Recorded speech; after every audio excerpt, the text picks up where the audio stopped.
स्वामी स्वरूपानंद सरस्वती ऐसे धर्मगुरु थे जिन्होंने स्वतंत्रता संग्राम से लेकर आजादी के बाद देश के हालात देखे और उन पर खुलकर अपनी राय व्यक्त की। स्वरूपानंद सरस्वती आजादी के आंदोलन के दौरान जेल भी गए। आइए देखते हैं स्वामी स्वरूपानंद सरस्वती के जीवन से जुड़ी हुई 7 बातें। जगत गुरु शंकराचार्य। श्री स्वामी स्वरूपानंद सरस्वती जी देश के 2 मुखिया द्वारका और ज्योतिर्मठ के शंकराचार्य थे। स्वामी स्वरूपानंद सरस्वती का जन्म मध्य प्रदेश राज्य के सिवनी जिले के जबलपुर के पास दिगोरी गांव में ब्राह्मण परिवार में हुआ था। उनके माता पिता ने उनका नाम पोथीराम उपाध्याय रखा था। महज 9 साल की उम्र में उन्होंने घर छोड़कर धर्म यात्रा शुरू कर दी थी। इस दौरान वो उत्तर प्रदेश के काशी में पहुंचे और यहाँ उन्होंने ब्रह्मलीन श्री स्वामी करपात्री महाराज वेद वेदांत से शास्त्रों की शिक्षा ली। आपको जानकर हैरानी होगी कि साल 1982 के इस दौर में वो महज 19 साल की उम्र में क्रांतिकारी साधु के रूप में प्रसिद्ध हुए थे। जगत गुरु शंकराचार्य का 99वें वर्ष का जन्मदिन 3 सितंबर को ही हरियाली तीज के दिन मनाया गया था। एक तरह से शंकराचार्य शतायु हो चुके थे। 3 सितंबर को आश्रम में जगत गुरु शंकराचार्य का भव्य जन्मोत्सव मनाया गया, जिसमें मध्य प्रदेश के पूर्व मुख्यमंत्री कमलनाथ ने भी शिरकत की थी और महाराज श्री का आशीर्वाद लिया था। राज्यसभा में कांग्रेस के सांसद विवेक तनखा और दिग्विजय सिंह ने भी ट्वीट कर स्वामी शंकराचार्य को जन्मदिन की बधाई दी थी।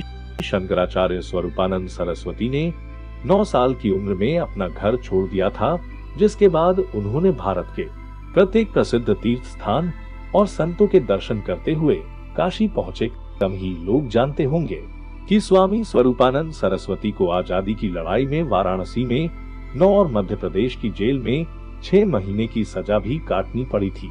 इस दौरान वो करपात्री महाराज के राजनीतिक दल राम राज्य परिषद के अध्यक्ष भी थे। स्वामी स्वरूपानंद 1950 में दंडी सन्यासी बनाए गए और उसके 30 साल बाद यानी 1981 में उन्हें शंकराचार्य की उपाधि मिली। 1950 में ज्योतिष पीठ के ब्रह्मलीन शंकराचार्य स्वामी ब्रह्मानंद सरस्वती से दंड संन्यास की दीक्षा ली और स्वामी स्वरूपानंद सरस्वती नाम से जाने जाने लगे। पिछले साल जब शंकराचार्य स्वामी स्वरूपानंद सरस्वती महाराज का 98वें वर्ष वाला जन्मदिन था, तब सर्व ब्राह्मण समाज कोटेगांव ने उनका 98 फीट लंबे तिरंगे से सम्मान किया था। उनके लिए ऐसा करने की वजह भी बेहद शानदार है, क्योंकि शंकराचार्य स्वतंत्रता संग्राम सेनानी भी थे। देश की आजादी में उनका योगदान था।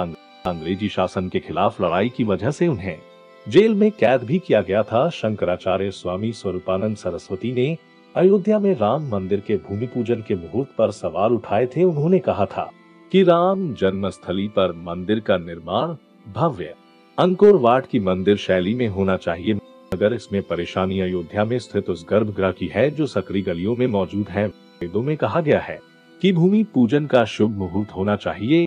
इन दिनों देवशयन पर कुछ शुभ कार्य नहीं किया जाता। यह काम 2 महीने बाद भी हो सकता था, जब देव उठनी 11सी हो जाती। 99 साल के बुजुर्ग होते हुए भी शंकराचार्य राजनीतिक तौर पर बेहद सजग थे। शंकराचार्य स्वरूपानंद सरस्वती हर रोज तेज रोशनी में सहयोगियों की मदद से 2 घंटे अखबार पढ़ते। राजनीतिक वजहों से शंकराचार्य कई बार विवादों में भी पड़े।